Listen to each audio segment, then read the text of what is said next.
I became aware that I had found myself in an entirely inappropriate situation. Deep down, I really did feel that way. I wanted to go, but I had to think about how my cousin Emily might feel. I drank my drink in silence, surrounded by female celebrities, idols, top businessmen from multinational corporations, and aspiring doctors, realizing that it wouldn't be appropriate to leave. Their careers were of the highest class, and they were strikingly beautiful. All I wanted was for this mixer to conclude quickly.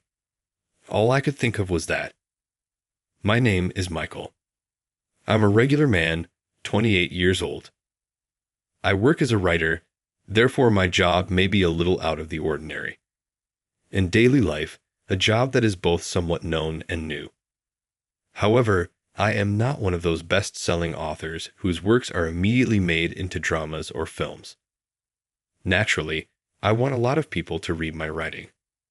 If my stories touched someone's heart and captured their attention, it would genuinely bring me joy.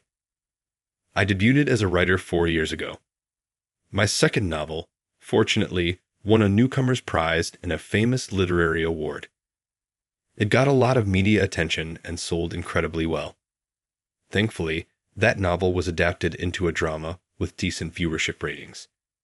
I hoped to join the ranks of successful authors with my third novel. However, the third book only created a bit of buzz and didn't sell well. The hastily written fourth book didn't do any better. I was slowly becoming a one-hit wonder as a writer. I thought about giving up writing altogether, but I just couldn't. I yearned for someone to read the stories I created. This desire was something I couldn't suppress. Yet, the reality was that I needed to work to survive, so I was living modestly, working as a traffic controller, a job I had also done as a part-time gig during high school and college. I would return home from my traffic control shifts, eat meals from the convenience store, and write my novels. That was my daily routine. One day, after finishing my shift as a traffic controller, I was on my way home when my cell phone, which had been silent for a while, rang. I was slightly surprised to see the caller ID, but I answered the call. "Hey Michael, long time, no see. How are you? Still alive?" The voice on the other end of the phone was as cheerful as ever. The caller was Emily, a 23-year-old pop idol. Why was a lackluster guy like me talking on the phone with a pop idol, and even being called by my first name? Because Emily is my cousin. "Yeah, I'm good. You're doing great too," I said. "I heard your new song." "Really? Thank you. I'm so happy. The first week sales were pretty good." Emily sounded genuinely delighted. Her happiness made me feel good too. Emily had always been cute and often talked about wanting to be a pop idol. She made her dream come true, and I admire and am proud of her for that. "That's great, Emily. You're really putting in the effort. But why did you call? It's been a while, hasn't it? Is something wrong?" I asked. Emily suddenly spoke in a serious tone. "Michael, do you have time right now? Even if you don't, come to the station in 30 minutes. Please, I'll be in trouble if you don't come," she said quickly, and before I could ask anything, the call was abruptly ended. Emily has always been like this, a whirlwind of action, often letting others on. Yet, I couldn't dislike her for it. I'd invite her drive, something I lacked. Sighing, I decided to head to the station she mentioned, traveling by subway. I'd arrived at the station Emily had specified about 20 minutes after the call, relieved that I made it in time. I was suddenly tapped on the shoulder from behind. "You made it, Michael. Way to go." "I'm so relieved." Emily greeted me with a beaming smile. Being a pop idol, she wore a cap and had her mask pulled down, smiling brightly. "Hey, put your mask on. You never know who might see you," I said. Seeing me panic, Emily burst into laughter. "It's dark. Nobody can see faces.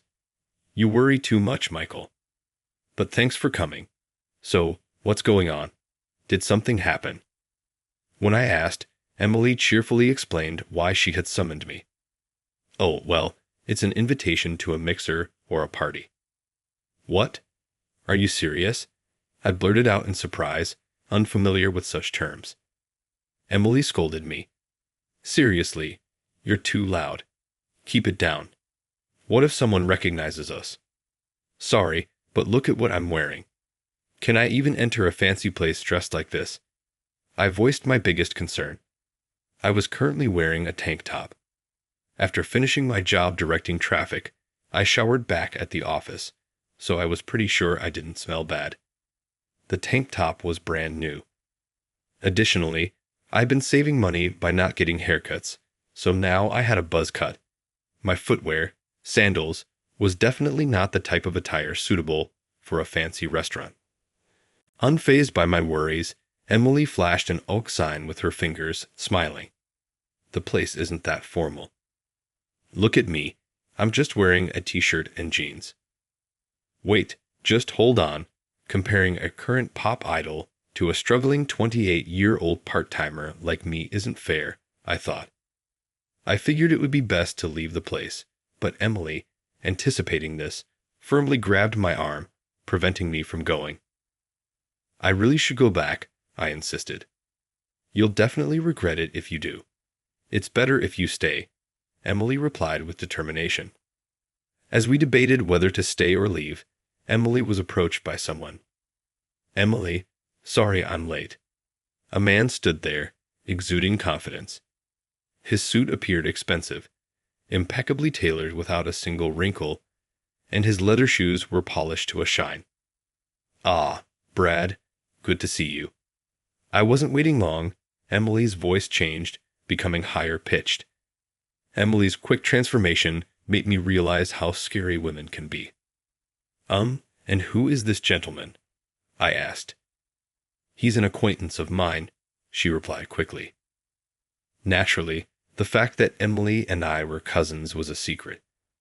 There are unscrupulous media outlets that dig out childhood stories of celebrities like Emily, fabricating tales and creating false narratives. Relatives of celebrities are often easy targets.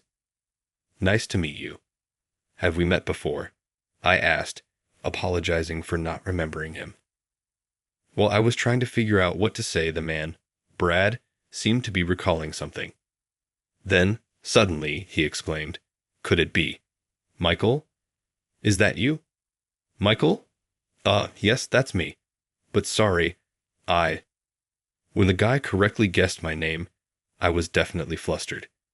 Not remembering him seemed rude on my part. It's me, Brad. We were in college together, remember? Different faculties, but you were in the literature department, right? It all came back to me. Brad had indeed been my classmate in college. We'd occasionally spoken after I'd shared a textbook with him in class. Oh, now that you mention it. Sorry, I didn't recognize you right away, I said. Brad laughed at my words. No problem. Even I'm amazed at my own memory. But seriously, what's with that outfit? You look like a broke guy.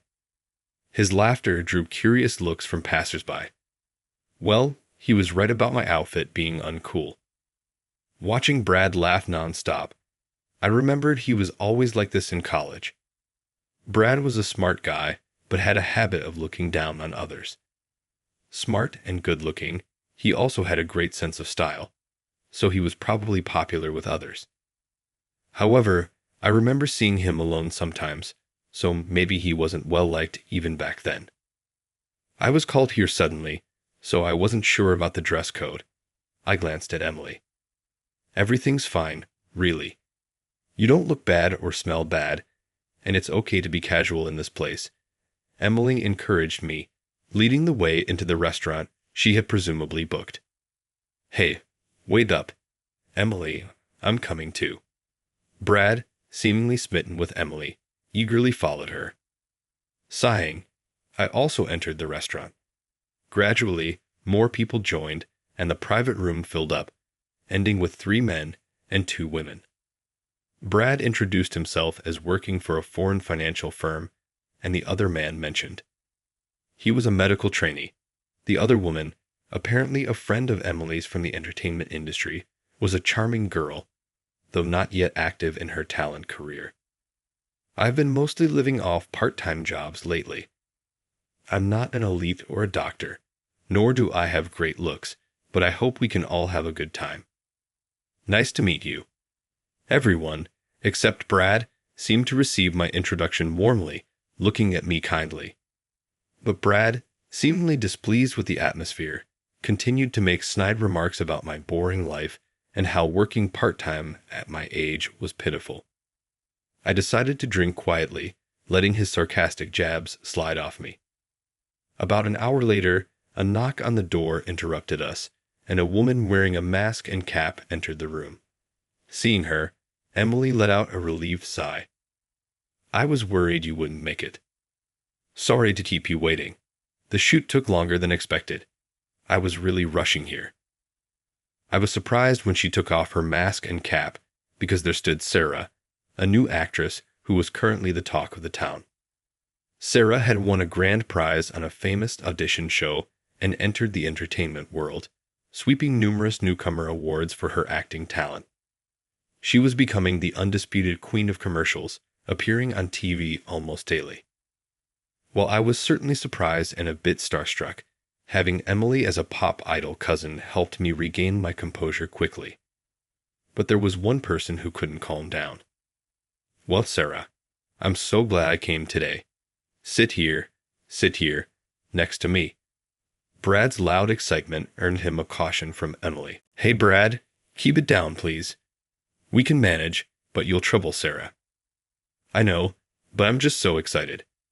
Hey, Sarah, come sit here. Still not over his excitement, Brad tried to pull Sarah forcefully next to him. She let out a small yelp. Emily and her friend tried to intervene. Feeling I couldn't ignore this, I grabbed Brad's wrist. Hey, stop it, Brad. Calm down.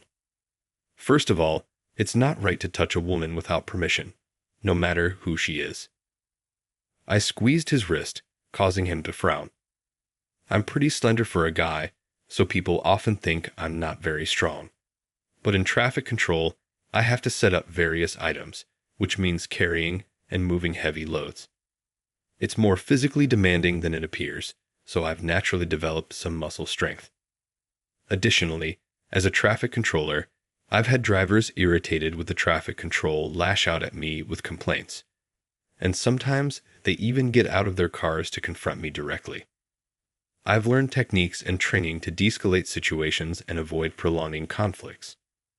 I never thought I'd use these skills outside of traffic control, but you never know what might come in handy in life. It must have been frustrating for Brad to be stopped by me, someone who had been quietly drinking until that moment. He let go of Sarah's hand, but his face turned bright red as he confronted me. What? Who do you think you are, trying to act cool? Just a traffic control part-timer. Do you know how much I make at a financial firm? It's probably more than you make in years. I internally groaned at the hassle. Using such trivial matters to assert dominance seemed so petty. Just as I was thinking of taking Brad outside, Sarah spoke up. I don't even know your name yet, but I really dislike people like you. How can you say such things to someone? There was something truly intimidating about a beautiful woman's stern face. I witnessed it firsthand. Faced with Sarah's intensity, Brad stumbled over his words in a flailing attempt at an explanation. Yeah, but listen, I worked hard, studied, and got a job at a good company. And this guy here, he studied literature or something in college, which I don't even know if it's useful.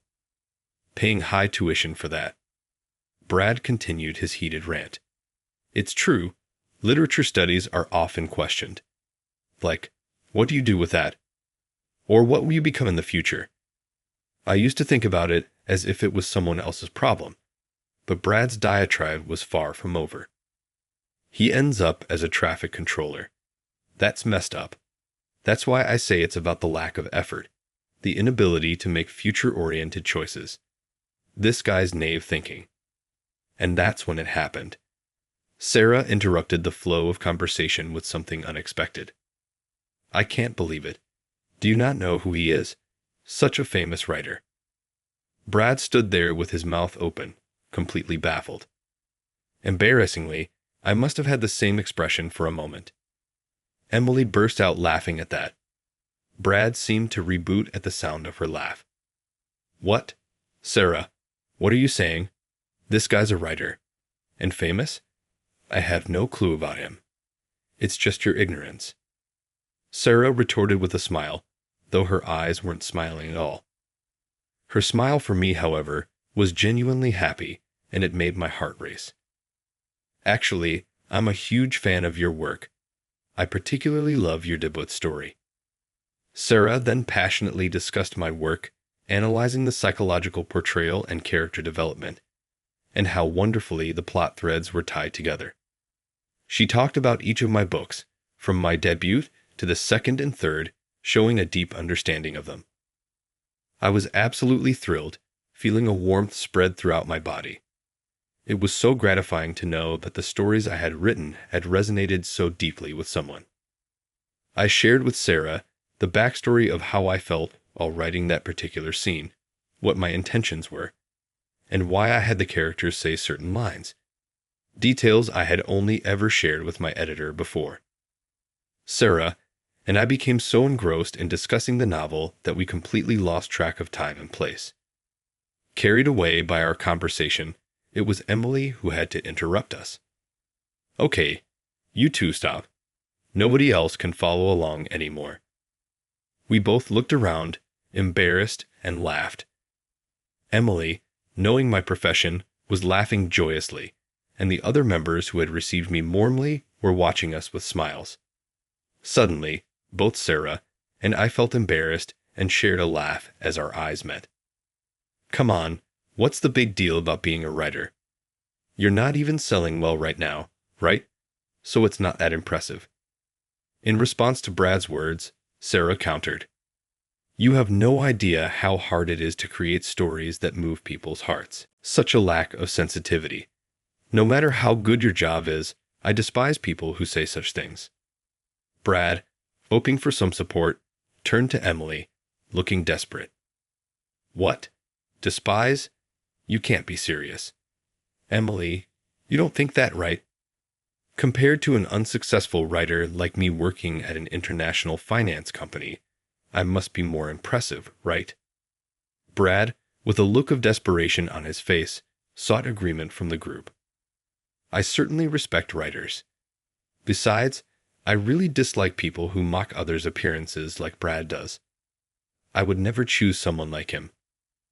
Brad's face turned pale at her words. The other guests, including the aspiring doctor and the friend from the entertainment industry, nodded in agreement. Realizing he had no allies or support in the room, Brad pulled out his wallet and slammed 2 $100 bills on the table. I'll never come back to a place like this again, he exclaimed before storming out. Don't worry, you won't be invited to these gatherings anymore. Word spreads fast that you have a bad personality, Emily remarked. Brad left the private room in a flurry, uttering incoherent sounds. In his absence, a sense of relief filled the air, and we decided to enjoy our meal now as a group of 5. The atmosphere had transformed completely, becoming cheerful and enjoyable. I sincerely felt glad that I came to this place today. At that moment, a question suddenly popped into my mind. Hey Emily, was the reason you invited me here today because you wanted me to meet Sarah? As I reminisced about the sudden invitation and how I was persuaded not to leave, I asked her this question. Yes, that's right. I found out that Sarah is a huge fan of your novels. I thought it would be nice to introduce you two. Emily replied, revealing that it was indeed a coincidence that she found out Sarah was a huge fan of my novels. Apparently, Sarah once had a mishap in a TV station corridor, bumping into someone and spilling her bag's contents all over the place. Emily had rushed over to help pick up Sarah's scattered items and found my novel among them. The novel was obviously well read, and Emily handed it over and asked, Do you like this book? Oh, you found it. Thank goodness. I was so worried, Sarah replied. When Emily received the novel from Sarah, she held it to her chest with great care, as if it were precious. This made Emily think that Sarah might be a huge fan. Upon asking, it turned out that indeed she was a big fan of mine. Emily revealed that she was a relative of mine and had arranged today's gathering for this reason. I had no idea. Thank you. I'm so happy to know that someone cherishes what I've poured my heart and soul into creating. I truly am a fan of your work, Michael. Your stories have inspired me and helped me persevere through various challenges. Sarah spoke passionately, reaffirming my resolve to keep writing, regardless of my popularity. After leaving the restaurant, as we were parting ways, I desperately wanted Sarah's contact information. I hesitated, though, as I was nearly a nobody and she was a rising star. It was a dilemma like no other I had faced in my life. Emily, sensing my hesitation, encouraged me. Go for it. Ask her. She'll definitely give you her contact details. Buoyed by Emily's confidence, I approached Sarah. If it's okay with you, could I have your contact details? I felt like I had just leaped off a cliff. A moment of taking a big risk. It felt like I was using all the courage I hadn't used in a long time as I nervously awaited her response. Is that okay?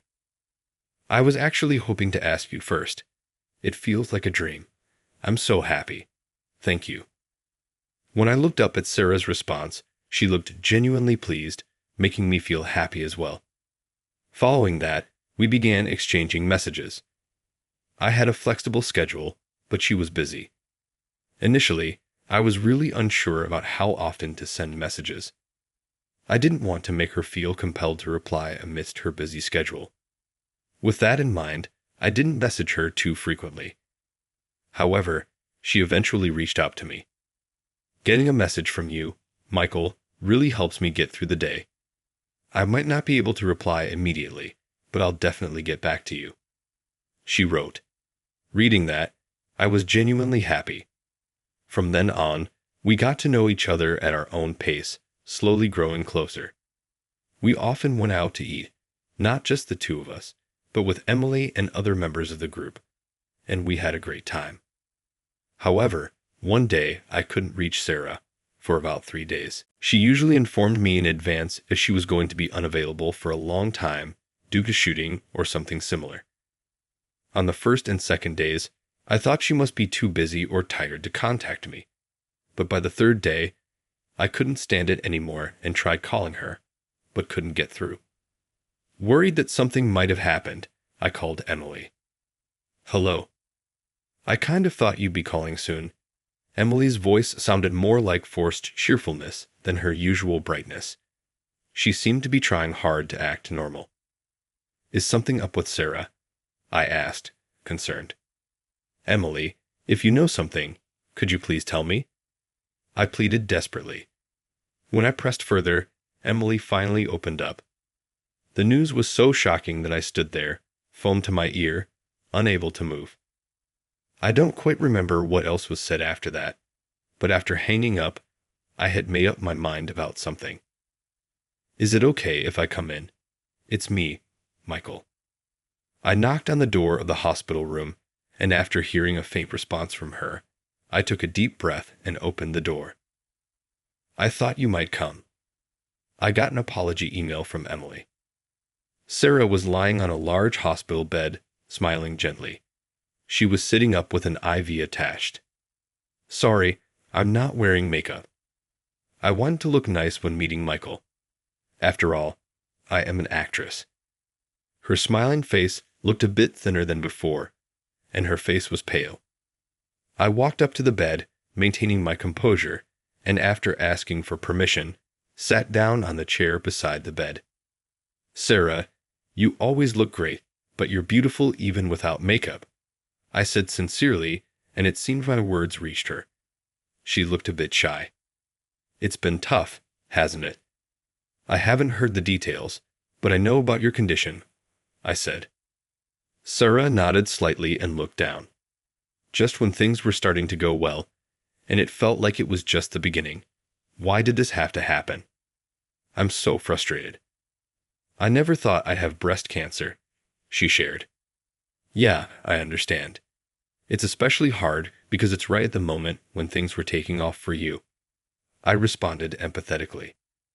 Sarah must be struggling to come to terms with her sudden illness. A young woman like her, diagnosed with breast cancer, it's hard to comprehend.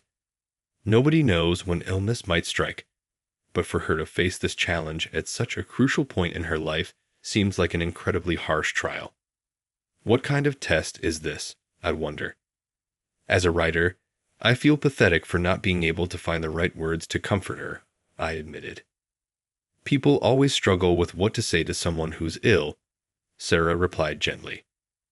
But having been through it, I realize how much it means to have someone worry and stand by you. It was a humbling moment, being consoled by someone younger. She hesitated before continuing. I know it depends on how I'm feeling, but Sarah paused mid-sentence. It seemed like she was struggling to find the right words, as if she was hesitant. What's up? If there's anything I can do, just tell me, I offered earnestly. I wanted to support her. Would you mind visiting me like this when you have time? She asked. Hearing Sarah's wish, in a way, I felt relieved because after all, it was what I had hoped for too.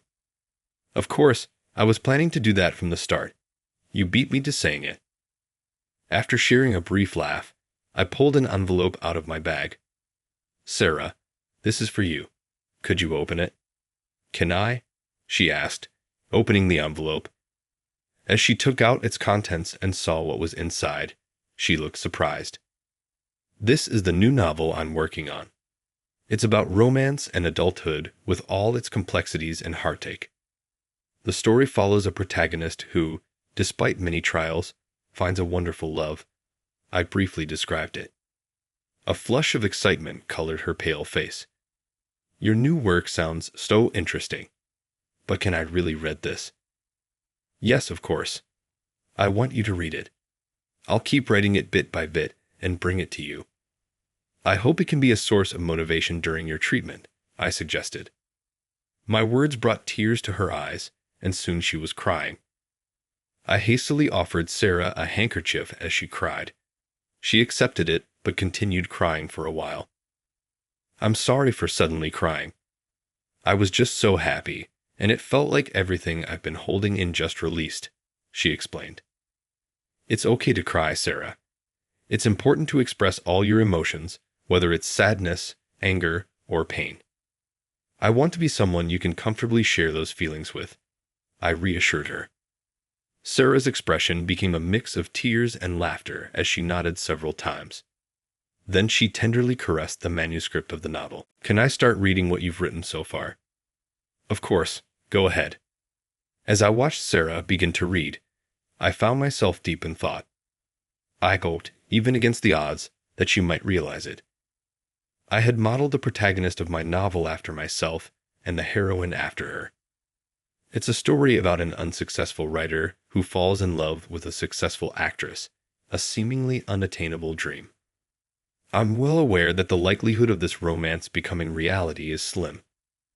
Nonetheless, I want the couple in my book to have a happy ending. Sarah once said she loved happy endings. Even if this love couldn't come true in reality, that's all right.